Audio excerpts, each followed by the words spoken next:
এক যুগেরও বেশি সময় আগের কথা 2012 সালে তিনি এইচএসসি পরীক্ষায় পাশ করেন।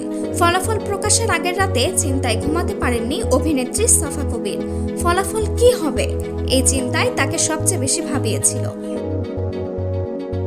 গণমাধ্যমকে সাফা জানান, পড়াশোনায় তার খুব বেশি একটা মনোযোগ ছিল না, পড়তে ভালো লাগতো না তার, শুধু মায়ের জন্যই পড়াশোনায় যেটুকু মনোযোগী ছিলেন তিনি। বিএফ শাহীন কলেজে পড়া সাফা কবিরের এইচএসসির ফলাফল 4.50।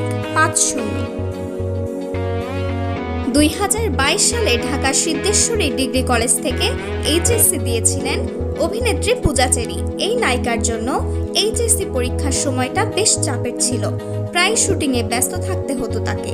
আর ব্যস্ততার মধ্যেই পরীক্ষা দেন এই নায়িকা। ফলাফল প্রকাশের দিন বেশ শঙ্কায় ছিলেন তিনি। পরীক্ষার আগে নিয়মিত শুটিং করায় ভেবেছিলেন যে এইচএসসি পরীক্ষায় হয়তো টেনে টুনে পাশ করতে হবে তাকে। এ নিয়ে পূজা বলেছিলেন, আরও প্রস্তুতি নিতে পারলে পরীক্ষার রেজাল্ট হয়তো আরও ভালো হতে পারত। এজন্য রেজাল্ট দেখে মন খারাপ হয় তার। পূজা 4.08 পেয়ে এইচএসসি পরীক্ষায় উত্তীর্ণ হন। পড়াশোনা নিয়ে সবসময় চাপের মধ্যে থাকতেন তাসনিয়া ফারিন। অভিনেত্রী জানান, ভালোর জন্য মা তাকে চাপে রাখতেন।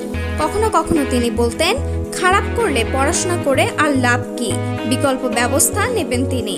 আর এ কথা শুনে আরও মনোযোগী হয়ে পড়ালেখা করতেন তিনি। হলিক্রস কলেজ থেকে এইচএসসি পাশ করেন ফারিন। তিনি এইচএসসিতে জিপিএ 5 পেয়েছিলেন। পড়াশোনায় খুব মনোযোগী ছিলেন তানজিম সাইয়ারা তটিনী। সারাক্ষণ নাকি বই নিয়ে বসে থাকতেন তিনি। বন্ধুরা বলতেন তার নামের সাথে মেধাবী শব্দটা মানানসই, তাই পরীক্ষায় কত পাবেন সেটা বন্ধুরা আগেই বলে দিতেন। তারপরও এইচএসসির ফলাফল নিয়ে ভয় ও চিন্তায় ঘাবড়ে গিয়েছিলেন অভিনেত্রী তটিনী। বরিশাল মহিলা কলেজ থেকে এইচএসসি পরীক্ষা দিয়েছিলেন তিনি। ফলাফল গোল্ডেন এ প্লাস। পড়াশোনা করে তার ডাক্তার হওয়ার ইচ্ছা থাকলেও এখন তিনি দেশের একজন জনপ্রিয় অভিনেত্রী। ফলাফল প্রকাশের আগের দিন অন্য সবার মতোই দুশ্চিন্তায় ছিলেন অভিনেত্রী সাদিয়া আয়মান। যেদিন ফলাফল প্রকাশ হয় সেদিন তিনি চেয়েছিলেন স্বাভাবিক থাকতে, কিন্তু ফলাফল তাকে স্বাভাবিক থাকতে দেয়নি। 2017 সালে তিনি এইচএসসি পরীক্ষায় অংশ নেন। তার কলেজ ছিল বরিশাল মহিলা কলেজ। পরীক্ষায় তার জিপিএ ছিল 4.39।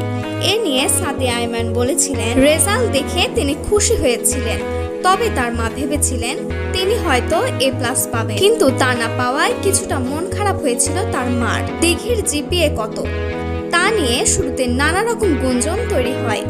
এক সময় এক রকম জিপিএ পয়েন্ট পাওয়ার খবর ছড়িয়ে পড়ে সোশ্যাল মিডিয়ায়। পরে দিঘি নিজেই জানিয়েছিলেন যে তিনি জিপিএ 3.75 পেয়েছেন। সে সময়ে এটাও তিনি বলেন যে এর রেজাল্টে তিনি খুশি, তার অনেক প্রত্যাশা ছিল না। তিনি ধরে নিয়েছিলেন রেজাল্ট এরকমই হবে। 2019 সালে এসএসসি পাশ করে ঢাকার স্ট্যামফোর্ড কলেজে বিজ্ঞান বিভাগে ভর্তি হন দিঘি। 2017 সালের কথা। সেইবার প্রায় প্রতিদিন পরীক্ষার হলে যাওয়ার সময় জান্নাতুল সুমাইয়া হিমি শুনেছেন অনেকেই নাকি প্রশ্নপত্র পেয়েছেন। তার বুঝতে বাকি থাকে না যে প্রশ্নপত্র ফাঁস হয়েছে। কেউ কেউ প্রশ্নপত্রের উত্তরও মুখস্থ করেছেন। সেগুলো হিমিকে দিলে তিনি না করে দিতেন। তার কাছে মনে হতো নিজের যোগ্যতায় খারাপ হলে হোক।